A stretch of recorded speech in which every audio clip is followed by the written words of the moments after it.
2025, this is the meeting of the Mayor and Council of Princeton, New Jersey. And our technology is now working. Terrific. Perfect timing.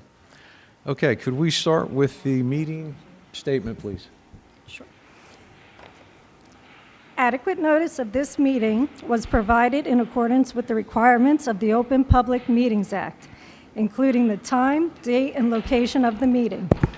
In addition, the agenda and all related materials were posted electronically and made available to the public on Princeton's meeting portal in advance of the meeting. Thank you. Michelle's going to do the land acknowledgement for us tonight. Thank you. We gather today on the land of the Lenape. As members of the Princeton community, we aspire to show appreciation, respect, and concern for all peoples and our environment. We honor the Lenape and other indigenous caretakers of these lands and waters, the elders who lived here before, the indigenous today, and the generations to come. Thank you. Could we have roll call, please? Mr. McDonald? Here. Ms. Perron-Lambros? Here. Mr. Cohen? Here. Ms. Sachs? Here. Ms. Braga is going to be attending via Zoom. Mr. Newland? Here. Mayor Frida? Here. Okay, if you're able and like to stand and join us in the Pledge of Allegiance. I pledge allegiance to the flag of the United States of America and to the republic for which it stands, one nation, under God, indivisible, with liberty and justice for all. Okay. Announcements and reports. Council members with Michelle. Yeah, a couple of quick announcements. Just one second. So in the Recreation Department, the early bird discounts are available. I love this time of year when I can say this, for the pool memberships and day camp registration through to the end of this month, April 30th. And we've got a lot of our summer hires already taken care of. So it's just right around the corner, which is really exciting. And then in terms of an event coming up, I'm very happy to report that the Sustainable Princeton, the Arts Council, and the Pedestrian Bike Advisory Committee are working together, planning on a cyclovia for Sunday, June 22nd from 9 a.m. to 1 p.m. This is an open streets event. This is the first of its kind in Princeton that temporarily repurposes a street to be more inclusive for all people to walk, bike, roll, and scoot. So mark your calendars, look for more information, and we'll tell you all about the routes and the location in the coming weeks. Thank you. Thank you, Michelle. Brian? Yes, I just wanted to put in a plug for the hardworking Shade Tree Commission. During Porch Fest, they'll be handing out shade tree saplings at Heinz Plaza, free of charge. If anybody would like to get a sapling and plant it in your yard, that would be wonderful. And so please stop by the Shade Tree Commission during Porch Fest. Thank you. Okay, thank you. David? Yeah, and I just have a brief report on the Flood and Stormwater Commission meeting from last Friday. The main item of interest to the public is that we are going to be starting up an Adopt a Drain program in Princeton where individuals can take responsibility for a storm drain near your house and name it. So start thinking about your names, and this would be really helpful for the municipality in meeting the requirements of our new MS4 permit, our stormwater permit. So details to come. Thank you. Leighton? Yes, thank you, Mayor. Just three real quick things. Number one, everyone, we are in some challenging and very uncertain times here in the United States, and we all need to take care of both our physical and our quote-unquote, in parentheses with borders around it, mental health and well-being. So when you go get your annual physical, think about also getting an annual mental health checkup as well. And if you know someone you know is struggling, ask them to go get a mental health checkup. Number two, if you happen to be traveling in the Central Business District or anywhere in Princeton, a pedestrian on the sidewalk, and you happen to see someone riding by you on a bicycle, kindly ask them to move into the street or walk their bicycle for safety reasons. And lastly, if you see a Department of Public Works worker cleaning in the next 2 or 3 weeks. Bloom Local, trying to get our city clean. Give them a heads up at Attaboy and thank them. Thank you. Thanks, Layden. Okay, any other council announcements or reports? All right, seeing none, anything at the staff? Anything at this point? Okay. We have the police report.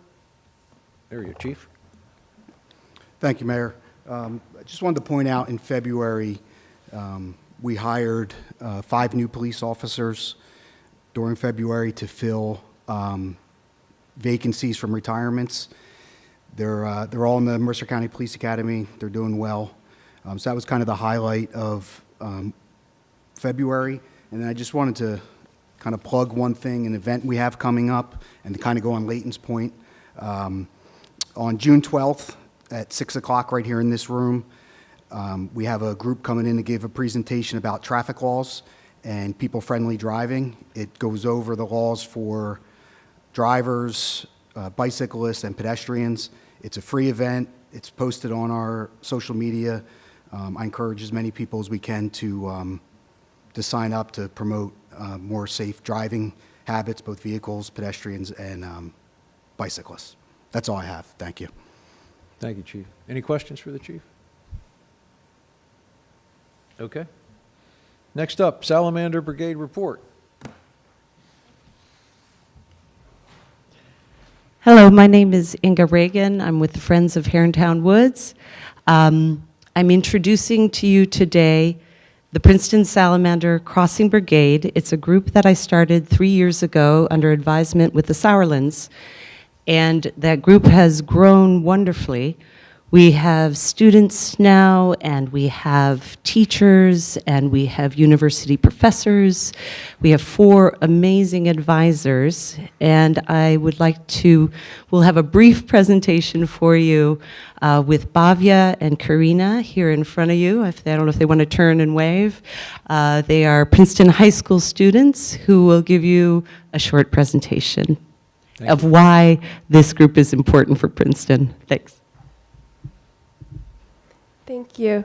So to start off, we'll discuss why spotted salamanders are so important to our ecosystems. They are a keystone species, so there are both predators of spotted salamanders, such as snakes and raccoons, as well as prey like insects and worms.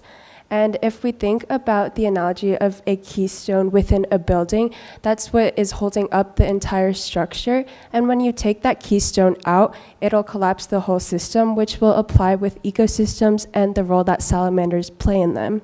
Salamanders also help with nutrient cycling by doing things such as eating insects that convert plants into greenhouse gases. So they play a critical role in nutrient cycling. And we can look to the life cycle of spotted salamanders. So they are both aquatic and can survive in terrestrial environments, which furthers the critical role they play in a variety of domains throughout ecosystems. Furthermore, they are the only vertebrate algae relationship to exist, which shows how unique a role they play with different species throughout their ecosystems. But lastly, and most importantly, these salamanders need to migrate to lay eggs in the ponds that they were born in, which is exactly why we need to help them cross the roads. The Herrontown Woods Crossing Brigade is made up of well-informed and equipped volunteers to help throughout this process of road crossings. They're all very well-trained. We have crossing guard waivers as well as informational assessments before they go to actually help with the crossings to make sure everyone's adequately prepared. Furthermore, there's training sessions such as at the Sauerland Conservation where there's more professional sessions for volunteers to learn the process. We also have strict rules such as always having to be with a buddy on the night of the crossing. And we also have road closures this year, which was really helpful. But even with all of these precautions that the Crossing Brigade takes, we still have high mortality rates for amphibians like spotted salamanders when they try to cross the road when there's still cars going. Last year, even with so many people on the road trying to help the salamanders, we had 40% of all amphibians die. And so the picture is the Swiss cheese model, which is brought up a lot when you discuss change over time. If we continue to lose 40% each year, this species, which is currently threatened, could possibly go extinct in the future, which is especially detrimental because spotted salamanders can live up to 30 years. So if we continue to lose 40% of the adult population every single year, then spotted salamanders, despite being keystone species, will bring down the entire ecosystem. So this is a side-by-side comparison of why the road closures matter. These are both data points from this year, but when the road is open, you can see that we had 8 times as many cars as when the road was closed, and we had 40 total amphibians die, and we were only able to save 49, versus when the road was closed, we had none dead at all, and we saved 119 amphibians. So the reason why this is so important, besides just saving Princeton ecosystems, is that it brings together people of all ages into a cause where they're purely united just by their love for nature. So I've spoken at both Princeton University and like preschool classes, and in both of those situations, people are equally as surprised that we have such a unique species in Princeton. As Karina said before, this is the only vertebrate in the entire world that has a relationship with an algae, and that algae photosynthesizes. So if you think about it, this is the only vertebrate in the entire world that can photosynthesize. And we are so lucky to have this animal live literally in our backyards. But the issue is that most people have never heard of this species, and they don't know that there's a way for us to save them.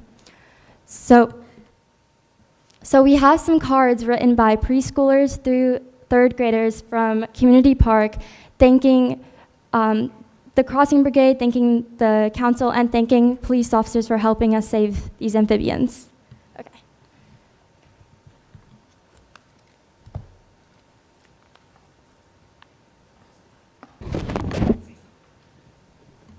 Inga is asking me to say something. I don't know really what to say. So I'm Lisa Boulanger. I'm a professor at Princeton. I'm a herpetology nerd. And I have these salamanders in my backyard. I live on Herrontown Road.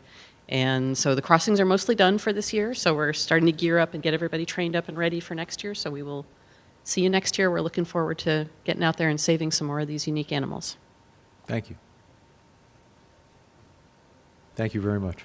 Are we allowed to ask questions? Yes, we can ask questions. I'm just curious, if the roads are closed, what is the role that the crossing guards play? Being a crossing guard, I'm particularly interested. Yeah, so I can help with questions if you want. So if the road is closed, then we collect data. So we have information about the different species are there. We take counts, and we learn kind of how large is this population, how much is it changing over time. So it's a data collection opportunity. And we report it back. It actually goes back to the New Jersey Department of Fish and Wildlife. They keep centralized records, so we know just how unique this population is and how it's doing over time. Okay. Thank you. Michelle? Thank you for bringing this to us and bringing this to our attention. I was just curious too, as far as this year, when we did close the roads, how many nights did we do it for, and how did we know? It was just one. It was one night, and so you were able to tell us and predict what night to close them, and it was 100% effective in terms of no deaths. 100% effective. Yep. So fantastic. Yeah, the prediction is slightly tricky, but at this point, as long as NOAA holds together and we still have good weather reports, we can predict when we know the conditions. We know the exact conditions, when it's warm, when it's rainy, and the rain is falling in the dark. Yeah, great. That's great. Well, thank you so much for bringing this to us.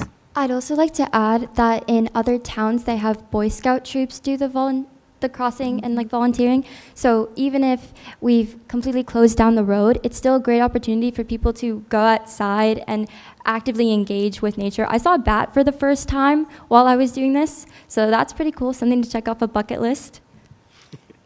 And just so you know, it's usually no more than 5, maybe 6 times, somewhere between the end of February and beginning of April. So it's just a few nights. Yeah. Thank you. I just want to say, congratulations, thank you. I know the salamanders are grateful, but so are the people, for you caring for such small people, animals. And how do you know, you said there's a certain time that they're going to do it, but do you actually stay there all night and watch them and make sure that when they do decide to cross the road that you're stopping cars? So we don't usually stay all night, which does mean we miss a bunch of data about who's crossing, but we also know that the risk from cars gets much lower as it gets later. There is one really terrible thing that happens, though, on nights when it rains a lot, which is River Road closes, and then all that traffic diverts off of River Road. A lot of it comes down Herrington Road. And so exactly on the nights when we really need to protect those animals, we have more traffic. So we usually only stay during the peak traffic hours, maybe 7 to 9. Do you know why it is? Why not just stay where they are? And do they go across the road to breed? Why are they crossing? I know it's not trying to be funny. Yeah, no, that's why great. do salamanders cross the road? We should make a T-shirt of that. That's really great. That's a great question. No, so these animals are mole salamanders, and they live underground. They're what's called fossorial, so they live in burrows underground all year round. This is the only time they come above ground and we see them, and it's because they are obligate vernal pool breeders. What does that mean? It means they need these pools that basically dry up in the summer. They're pools that don't have any fish. They can't breed in places where there are fish. The eggs would all get eaten. And so they have to go back to these pools. And through mechanisms we absolutely do not understand, they go back not only to the pool where they were hatched, but the same side of the pool where they left. People have put radio trackers on them. They are incredible at homing. And so they are going, but Herrington Road used to not be paved, and we paved it. And now there's a lot more traffic there, and the road is between some of their habitat and one of the biggest pools in Princeton. Thank you. Thank you all. Mia. So I can relate to the salamanders, and so can many of us up here because we come back to raise our families in the exact same town that we grew up in. But I hope that next year we can, augment, enhance, build upon the partnership with the town so that we can, figure out what's necessary for maximum protection for the salamanders. And as my colleague David Cohen mentioned, he's a crossing guard for the schools, and I aspire to be a salamander, to go through the training and be a crossing guard for the salamanders. And so I can put it on my resume. But I also just want to mention to my colleagues that, we recently worked really hard to save this Landwin property, which is on the other side of where the salamanders are. And, I listened to a great deal of testimony when I was on the planning board about vernal pools. And it turns out it's not an abstraction, it's a reality. And we have actually, by saving this property, made it possible for these salamanders to continue to come back. So thank you, Princeton High School students. And Inga, thank you so much for making this possible. And, it really, as you said, this is a heartwarming presentation, and you're right. Thank you. Thank you all. Okay, moving on. Next up on the agenda, public comments for items not on the agenda. If anybody's here and wants to talk about something, again, that's not on the agenda, this would be the time to come forward. All right, seeing nobody for that, we'll close that part of the agenda and move on. Next up is the municipal budget. Our CFO is here. And Sandy, do you wish to give us a little primer before we start on this? Yes, of course. Thank you, Mayor.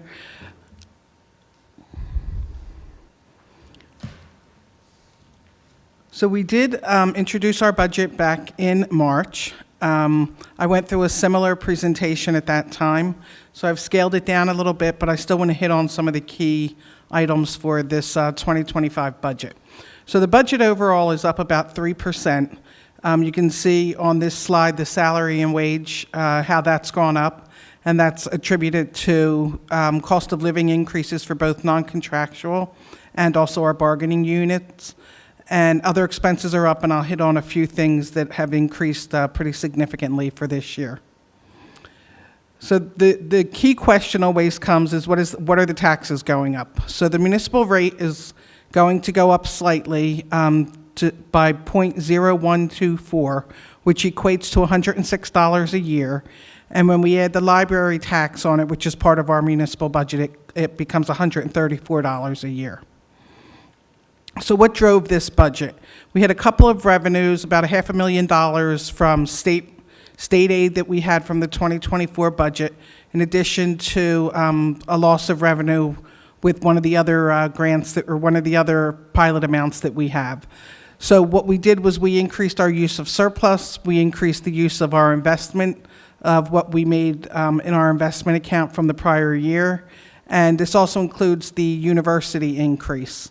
So what drove the budget? Again, it's the same things. I feel like I'm just on repeat every year. They're the same things that we talk about every year. It's garbage and trash, it's the insurances, debt service, library, and our participation in Stony Brook.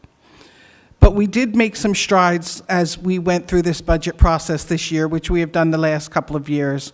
Administration met with all of the departments, and you can see from this list the departments that had their budgets reduced, and that was almost $900,000. So that was pretty significant. That saved us about a penny. And the other things we did, in addition to the reductions, we increased our use of surplus by $1 million. When we ended 2024, our surplus was up pretty significantly over the year before. And so I felt really comfortable with bringing in an additional $1 million in surplus. And then we increased a bunch of other revenues individually to account for another $1.5 million.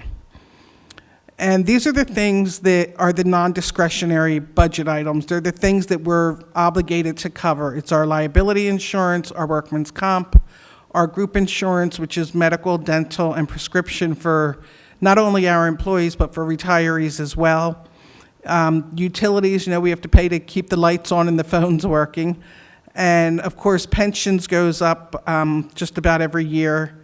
I mentioned Stony Brook, and our debt service is up. So the things that we cannot control in this budget are about 43% of the total overall budget. So that is my presentation for tonight, and I know you have a couple of things that you'll go through, a couple of actions that you'll take next. Thank you. Any questions for Sandy at this point? Okay. Let's get up to the first ordinance, 2025-04, ordinance to exceed the municipal budget appropriation limits and to establish a cap bank, NJSA 40A 4-45.14. David, thank you for the motion. Is there a second? Thank you, Leighton. Questions or comments? David? Yeah, I just wanted to make a comment.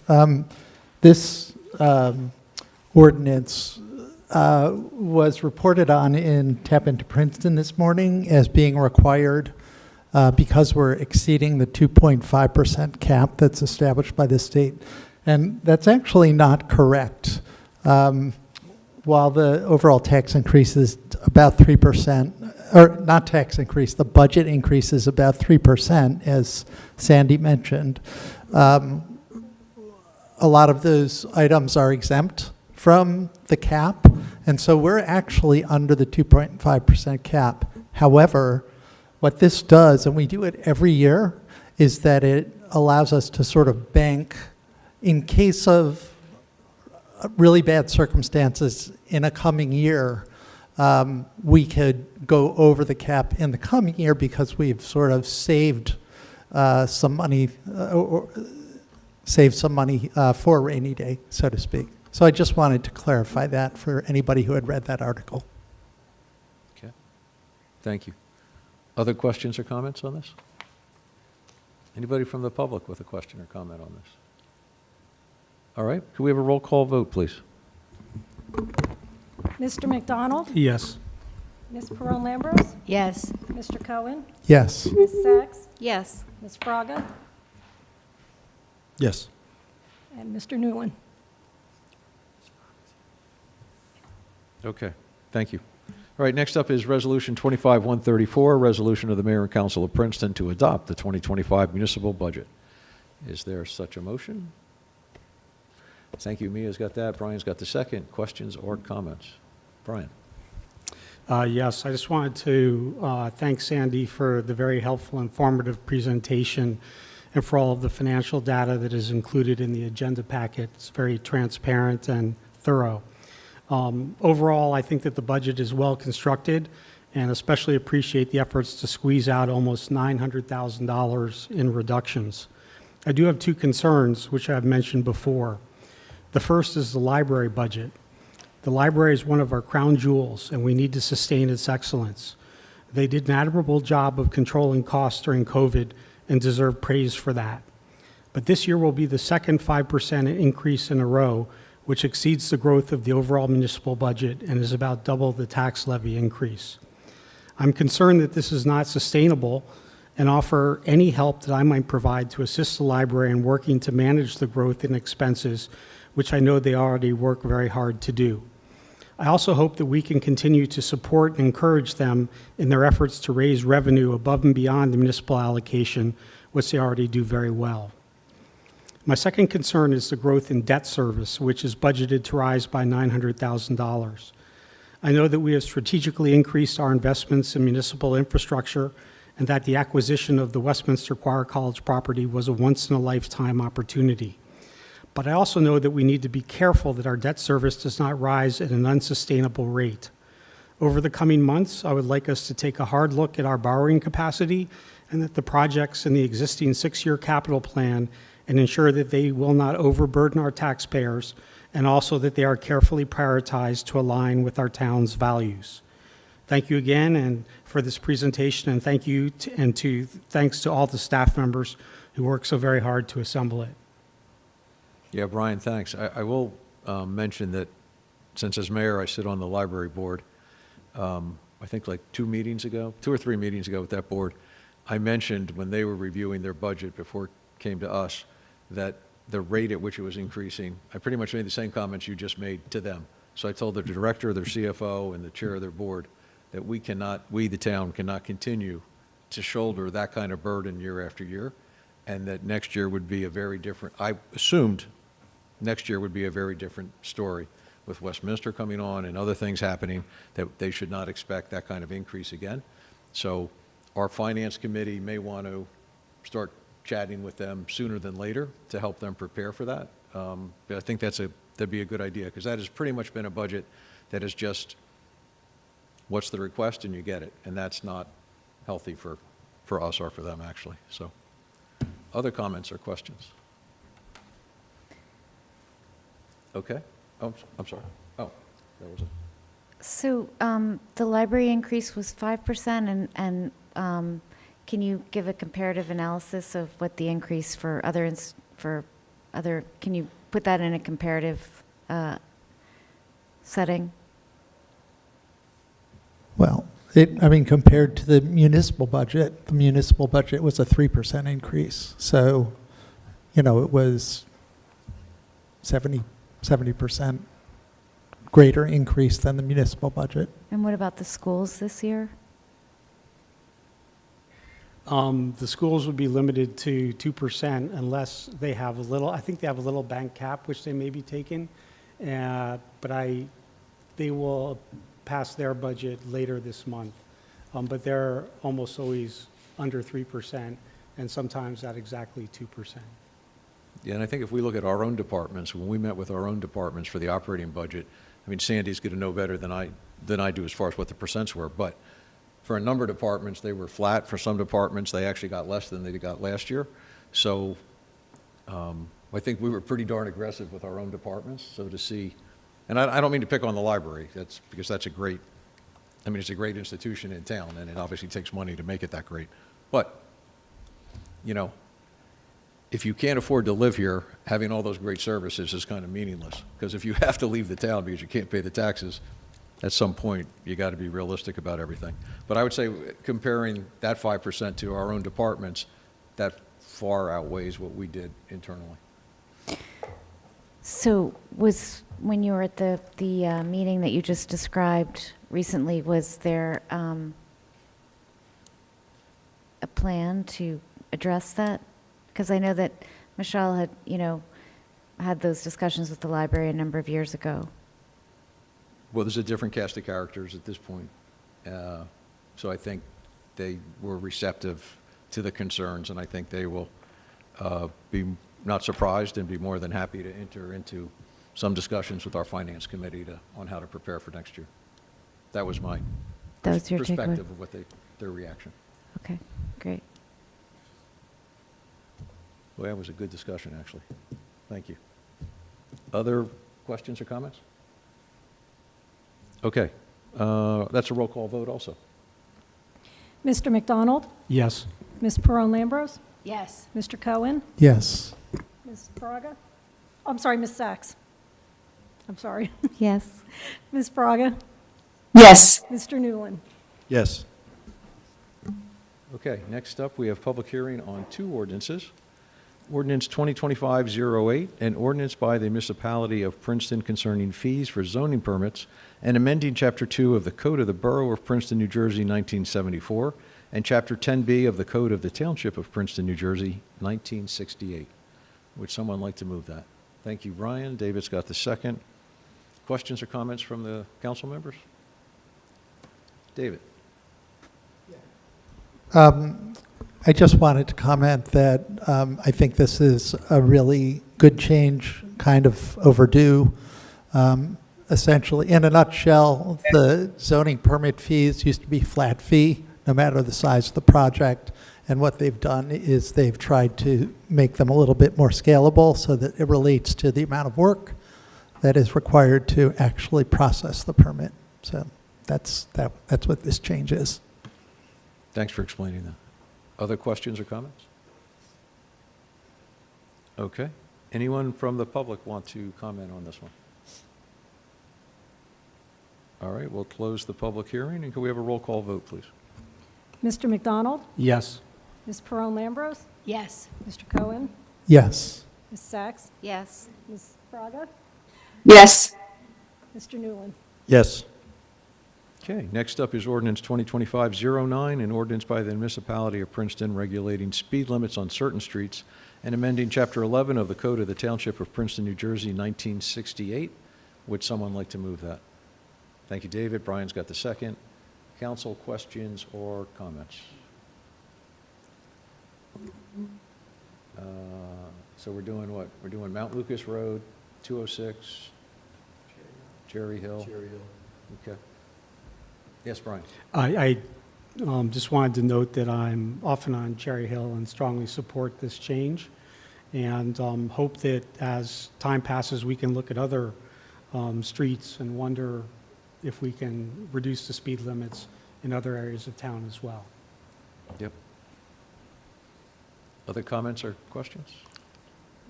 Leighton. Just want to say this is only the beginning. We still have Vision Zero coming, and we are we will make Princeton more safer for walkers, for bicyclists, and even for drivers of cars. So stand by. This is just the beginning. Thank you, Leighton. All right. Anyone from the public to comment on this? All right, seeing none, we'll close the public hearing. Can we have a roll call vote, please?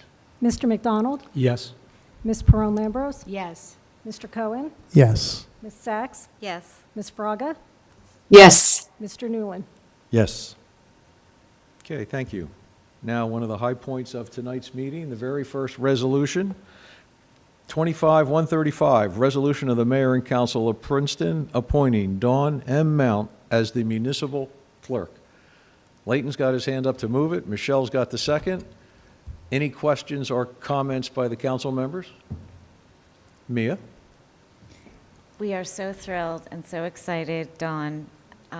This is a difficult year for the country, but there is one bright spot for Princeton, which is having you as that clerk. Stand it.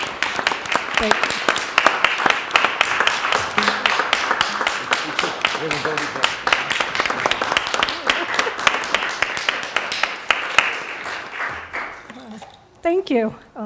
Honor and a privilege to serve you guys in this new role and to serve the residents of the town as well. Thank you. We're all very happy for you. And just to make it official, I think I might actually ask us all to vote on this. So all in favor, please say aye. Aye. Aye. Aye. All right, there you go. I just see, sir. Mayor, if I may, I'd just like to welcome, for all, we haven't seen her in a long time, but Dolores, how are you doing tonight? Thank you for coming, Dolores Williams, our former clerk of the municipality for, oh my God, many, many, many years. Good to see you.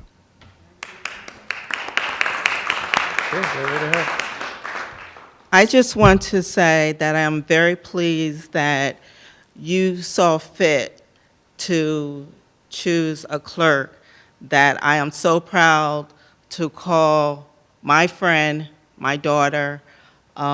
We've been together for 20 years, and I know that she will make you proud, and I'm just so happy.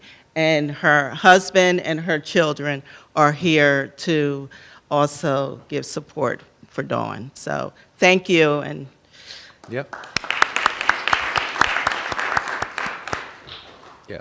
Thank you, Dolores, thank you, and to Dawn's family. Thank you very much. Very, very meaningful to have them here as as we appoint you tonight. So congratulations again. All right, we're going to fly through the rest of the meeting so you can go out drinking with your family. And I'm joking, I don't mean that seriously. Anyway, 25-136, resolution of the mayor and council of Princeton authorizing site license agreements with Crown Castle Fiber LLC for the following 4 locations: Ober Road, 1 Einstein Drive, 342 Nassau Street, Harrison Street, and Nassau Street locations, and 56-64 Witherspoon Street. Thank you, Mia. Is there a second? Thank you, Brian. Questions or comments? All in favor, please say aye. Aye. Aye. 25. Aye. Thank you. 25-137, resolution of the mayor and council of Princeton authorizing the award of a contract to VoIP Networks for telephone services for an amount not to exceed $44,266.58, utilizing Sourcewell National Cooperative Purchasing Contract number 120122-MBS. Thank you, Leighton. Is there a second? Thank you, Brian. Questions or comments? Seeing none, all in favor, please say aye. Aye. Aye. 25-138, resolution of the mayor and council authorizing the award of a bid contract to Colonelli Brothers, Inc. for the rehabilitation/replacement of 2 pedestrian footbridges in the Mountain Lakes Preserve, bid for an amount not to exceed $947,200. Is there a motion on that? Thank you, Leighton. Michelle's got the second. Questions or comments? Brian. I just wanted to ask, I think I read that most of this is grant supported? Yes. Yes. Okay, Almost half of it. great. Okay. I think 357,000. Thank you for being on top of that. Yep. All right, any other questions? All right, if not, all in favor, please say aye. Aye. Aye. 25-139, resolution of the mayor and council authorizing the award of a contract to Fernonix Document Solutions for document management services for an amount not to exceed $167,110, utilizing the Educational Services Commission of New Jersey Contract 22/23-11. Is there a motion on that? Thank you, David. Brian's got the second. Questions or comments? All right, all in favor, please say aye. Aye. 25-140, resolution of the mayor and council authorizing the award of a bid contract to Clark Monahan Landscaping and Construction LLC for Community Park North Regional Greenhouse Gas Initiative, and for reforestation planning bid for an amount not to exceed $566,153.42. Thank you, Brian. Is there a second? Thank you, Leighton. Questions or comments? Mia? Did we get any state assistance for this? $552,000 is coming from a grant. Great. So basically, the municipal cost is only about 30. Yes, it's 30,000? very limited. What's that? About $15,000. About 15,000. Yeah. Yes. So good for the public to know. This is being very important initiative and also being covered by the state. Okay. Any other questions or comments? All in favor, say aye. Aye.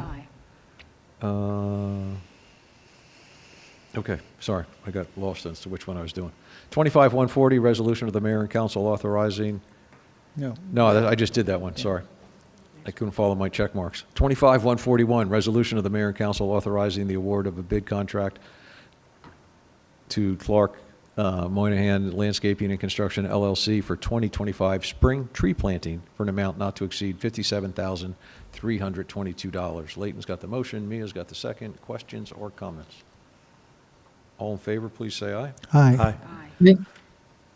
25-142, resolution of the mayor and council of Princeton authorizing the award of a contract to Passport Labs, Inc. for mobile payment for parking fees for an amount not to exceed $121,000 for the first year of a 3-year contract utilizing Omnia Partners National Cooperative Purchasing Contract number 05-51. Layton's got the motion, David's got the second. Questions or comments? David? I just want to comment that this year, for the first time, apparently, receipts through the Passport app have exceeded the credit card, correct? So this is something that finally residents are Wow. starting to really take advantage of, and it is beneficial to use the app. There are certain savings, I think, for the individual and for the municipality when you use the app. So. Okay, thank you. Mia? Why are we paying them for the app? I mean, doesn't it usually work that they get a certain amount of, a percentage of each person who uses the app?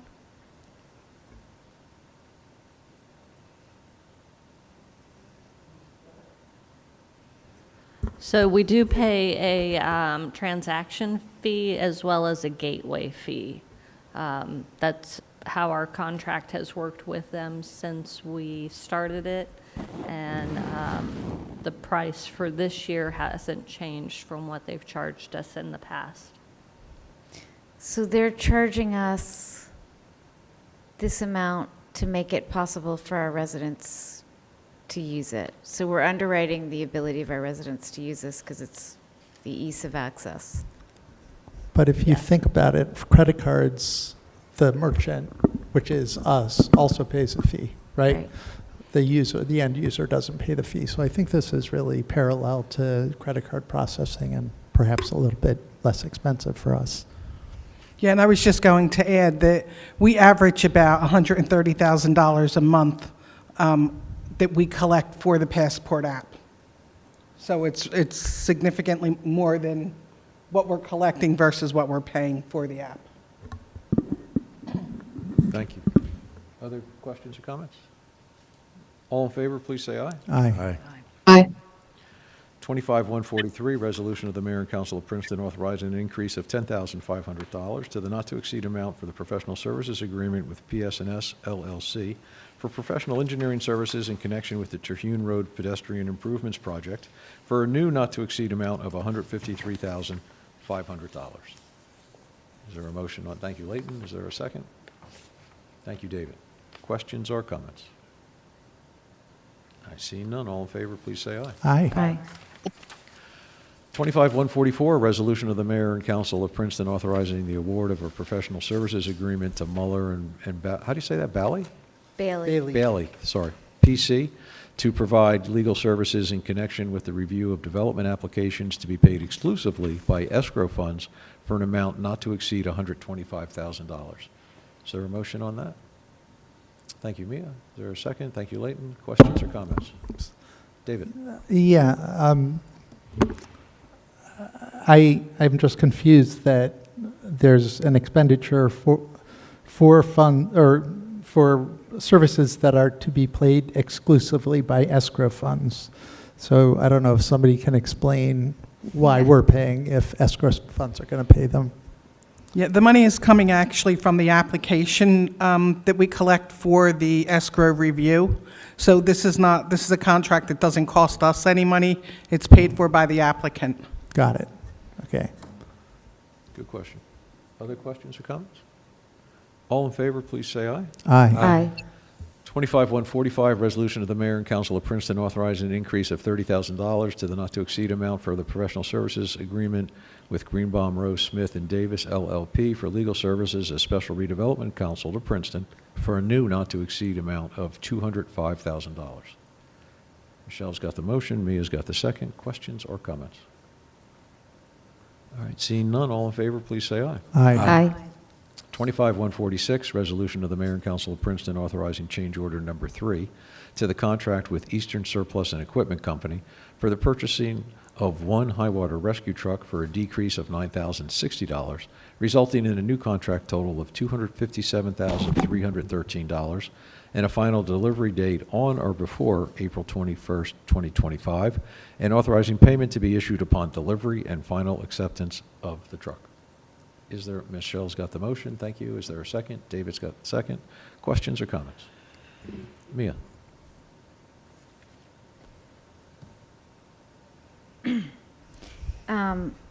Didn't we just buy a high water rescue truck? Or what? Like, there's just been a lot of drama and a lot of emails and a lot of stuff related to either one or more high water rescue trucks. It is the same vehicle. It is the There has same been a- vehicle. There has been a lot of back and forth and drama, Okay. which is coming to an end very soon. Thank you, Okay. Lisa. Thank you very much for our attorney for helping us navigate high water with the vendor. Okay. So this is the same truck? It is the same truck. And we're going to get it soon? It's actually coming. Wow. Okay. That's all. Yep. Just Should want to be make here. sure we weren't accidentally buying another one. Not yet. A little hard to hide this thing. Yeah. There's two of them, what? No, just the one. Okay. Good question. All good. Other questions or comments? All right. All in favor, please say aye. Aye. 25-147, resolution of the mayor and council of Princeton authorizing change order number 1 to the contract with BlackRock Enterprises LLC for roadway improvements, Terhune Road Improvement Project from North Harrison Street to Grover Avenue for an increase of $60,090.37, resulting in a new contract total of $865,372.52. Thank you, David. Mia's got the second. Questions or comments? Leighton. Yeah, Deanna, I read this. Did it say cutouts? It seemed like a small addition, but I was just wondering what impact it's going to have on the bicycle and the pathways. The scope of work hasn't changed. It's really, it was, when we were looking at the coordination between the work that the Alice is doing for their frontage improvements and what is being done on our half of Terhune Road for the improvements. We shifted some of the work from their contract to our contract, and so that's what you're seeing here is that the limit of paving changed, the construction of the raised intersection, a Belgian block refuge island for the pedestrians, and then the additional rectangular rapid flashing beacon. So we will still have the bicycle lanes that will be built as part of this project, as well as the pedestrian improvements on both sides of the roadway. Thank you. Other questions or comments? Okay, all in favor, please say aye. Aye. 25-148, resolution of the mayor and council of Princeton authorizing change order number 1 to the mowing contract with U.S. Athletic Fields, Inc. for additional mowing services for an increase of $18,900, resulting in a new contract amount not to exceed $114,909. Is there, Michelle, thank you, has got the motion. Brian's got the second. Questions or comments? All right, all in favor, please say aye. Aye.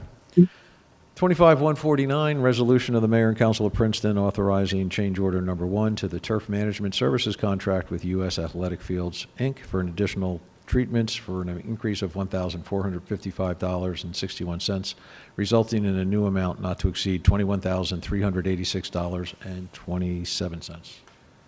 Is there a remote? Thank you, Brian. Michelle's got the second. Questions or comments? All right, all in favor, please say aye. Aye. 25-150, resolution of the mayor and council of Princeton authorizing the Arts Council of Princeton to hold an outdoor art market or street fair. Yep. Yes, Michelle's making the motion, and Leighton's got the second. Questions or comments? Michelle and then David. So we all love the art fair. And I love the fact that it's downtown where it is. I know it's very convenient for the Arts Council. It's close, and it brings people into town, and that's great. They can, dine, shop, and all that. But I have to say that there was a lot of concern last year with traffic.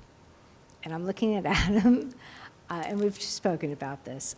The concern being that last year, Chambers Street was still closed to traffic, or was one-way traffic. There was still construction going on. So, I think that this year we're going to try this again, and hopefully, I know that you've spoken to the police department, traffic, and so on, and so hopefully these issues can be resolved. It's not going to be perfect, but I hope it's going to work out because I love it. We all love it. It's great for the town, and we want to be supportive. But I do want to just throw out the caveat that I hope that the traffic situation is not going to be an impediment to the businesses downtown that did suffer last year for it. Let me just see if there's any other comments up here, Adam, sorry. Just that way if there's others, you can address them all at once. Any other comments or questions? David? Yeah, I guess it's related. We spent a lot of money to upgrade Witherspoon Street with the express intention, actually, of closing the top block of Witherspoon from Spring Street to Nassau Street for events like this. And so, I'm not suggesting that in any way we try to change it this year, but I would really like to be having that conversation in years to come. It is great to bring people into town. I think it's going to be even more of a boon. I mean, to have the fair on that block would do so much more for the adjacent businesses than having it on Paul Robeson, which has no adjacent businesses. I also know that the parking garage that's under the, Hullfish North, has issues with egress and entry for the residents of those apartments, and I think that's much less the case on Witherspoon Street. The service all happens, the loading and stuff all happens before 10 a.m., and then, vehicles really don't have a reason to be on that stretch of Witherspoon. So I'm making a pitch, and hope we can work together to make that move in the coming years. Mia? Okay, we're going to pile on. This is not new. We've been asking for 3 years now, or 2 years, 3 years, I don't know, for it to be on Witherspoon. And, I'm going to say it less politely than David. I don't know why we spent millions of dollars to create the opportunity to close off Witherspoon and have exactly this sort of thing if we're not going to use it. That was really the main impetus for doing what we did on Witherspoon. There's a lot of people who feel nostalgic about the old way that Witherspoon was and want to know why we spent this money, and part of me feels like, well, maybe we should put it back because we're not using it for what we said we were going to use it for. So why aren't we using it for what we said we were going to use it for? So let me jump in. 2 things, 3 things maybe. The street fair is May 3rd. It is 11 a.m. to 4 p.m. Very important for people to understand that so they show up. And then I had another great comment that has totally flown out of my mind. That'll come back to me. Adam, please jump in. Identify yourself so you're on the minutes. My name is Adam Welch. I'm the Executive Director at the Arts Council of Princeton, 102 Witherspoon Street, though I live in Hightstown. Thank you so much for hearing me tonight, and thank you for the questions. It is something that we have thought and talked a lot about, and as some of you know, with my side interest and amateur history, one of the big reasons that we actually stopped Communiversity and haven't decided to utilize Witherspoon Street is the amount of businesses that are affected negatively when you set up booths in front of their locations. One of the big advantages of moving it to Paul Robeson Place was it doesn't actually affect any foot traffic to the retail businesses. Something that we are looking to pursue, which we have some plans for, but we haven't, pitched them yet, is more like concerts with the Witherspoon Street closure. So it just brings pedestrians in, and we can have music. We were thinking sort of like weekend music concerts and stuff like that on Witherspoon Street up at the top part. But one of the big reasons why we pushed for Porch Fest and pushed for the art market the week after was almost unanimously, from what I have read, is the businesses were so negatively impacted by the street fairs because it closed access to their businesses. One of the best compliments we got was actually from Jessica Duria, who said, during Communiversity events, there would be lines down the street to come into her store just to use the bathroom, but very negative impact on the shopping. And that's why 10 years, I think, before we decided not to do Communiversity anymore, it had to be moved to a Sunday because the businesses petitioned council and mayor because it was negatively affecting all the businesses in town. It was their worst Saturday ever. So believe it or not, the main reason we moved it off of Nassau Street and Witherspoon Street is because we saw it as an opportunity, and got rid of all food vendors, is we saw it as a great opportunity to help support the businesses in town.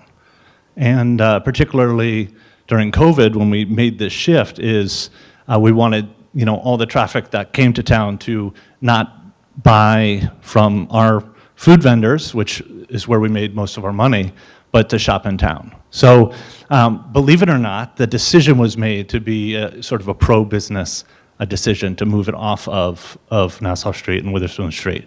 But one thing that, just as we problem solved what we saw as, an issue with Communiversity, one thing that we thought about what would be the good use of this Witherspoon Street closure, and we thought, a band, morning bands and stuff like that on the weekends would be a good use for it. But as far as street fairs, it's not I don't think that it's according to the research, it's not a very good use for the street fairs with the booths. Yeah, so let me just say, we're not going to decide this tonight, so I really don't want to get into the debate about whether to use Witherspoon or Street, not tonight. That's going to be an ongoing debate after this meeting, so I just want to say that, but we can have a couple comments, but really, let's not try to have that debate this evening. Mia? So I understand that that's Experience Princeton's position, and that's the position of the businesses who belong to Experience Princeton, and that the Arts Council is a member of Experience Princeton. But Experience Princeton is not running the town, the council is. And, I think that the council as a whole made the decision to move forward with with spending a lot of money on Witherspoon Street so that we would have more more space, not just for music, but also for things like street fairs. So, I just don't think, it seems like the way, from what you've described, that things have played out, that the business community has made a decision about what they think is best for the community. And the Arts Council, I understand, is a member of Experience Princeton, but it also serves the entire community, and I think the council, as representing the entire community, should have the ability, and as Mark said, it's not about this time, but this has been brought up for a number of years, and it should not be the business community determining what's best for the whole community. And I think it should be a larger discussion, and I hope that it will, because I think that anything, at least what was, represented by, our liaison to Experience Princeton, which was our council member, was that what was planned for Witherspoon Street would enhance the business community. So this is the first time hearing that actually there is some tension there. It seems to me that you don't have to set up a stall right in front of the doorway of a business. There should be a way to do it in a way that draws people but doesn't obstruct the access to businesses. So, you know. And just to be absolutely clear, this has nothing at all to do with Experience Princeton. I don't have any conversations with them about any of this. So they had no I don't think there's been any contact. discussion with any of the business community at all about this year. So So that is then something. how do we know that they feel it obstructs them? I mean, That's why I've said we shouldn't have the debate here tonight. We should actually go out and get facts, and one of those facts would be helpful if we actually went out and talked to the businesses on well, Witherspoon he Street. just mentioned one business proprietor, and specifically Jessica Dury, who was. It was since 1971. Every year there would be a petition signed by the businesses that were affected negatively, starting in 1971. For Communiversity. Yeah. Yeah, Communiversity killed our So businesses. that's sort of a whole other thing. Yeah. But I hear what you're saying. I think this is a discussion we should have. Yep. Leighton? Yeah, Mark. Thank you, Mayor. I think it is a discussion that we could have or should have going forward, but I just also want to note that in the fourth whereas, the chief of police findings are that the content of the event will not substantially interrupt the safe and orderly movement of other traffic continuous to its route. And he goes on to say other things, that this is not a bad place to have the event. It is going to be safe. The police are in favor of the move. And I would also add that while we did redirect and redesign the top of Witherspoon Street to be street fairish, I can see where some of the businesses there might not like that confusion there over a 4-hour period. And also, by the way, the location of the Arts Council gives it a Princeton neighborhood feel, and I kind of like that. So I kind of think this is much ado about nothing. I think it is a discussion we can have, but it's clear that the chief of police has, okayed this as a good venue. And, I think we should just do what we can to make sure that this is all it can be for the town. Yeah, I think we're good for this year, but we need to have a discussion about for the future. So that's, All right, We're going thank to you. send the complaint calls to you, Leighton, on that day. okay. All right, I think we're done with comments. No? Another comment? I just want to clarify about Witherspoon Street, though. I mean, we did it also because we wanted outdoor dining and a Yeah. bigger pedestrian, passage. So it wasn't about having events. However, we do need to figure out some bollards. And I do think that we should have moments where we have street fairs and various events. And even just to close it on a nice weekend afternoon, to just make it very pedestrian friendly and Yeah. have outdoor dining there and let the kids run around and not worry about the traffic. So there's a lot of things we can do, and I would like to explore how to set it up with tents that would be more in the middle, outward facing, which was not what Communiversity did.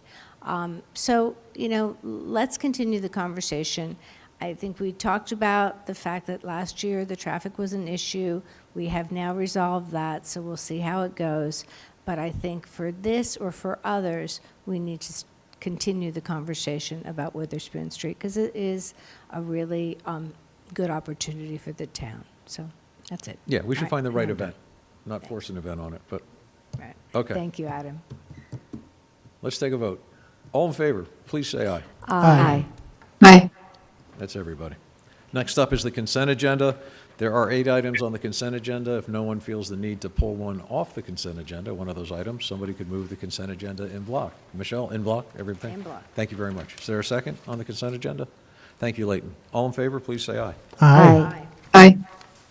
Thank you. David, I move that we adjourn. is there a second?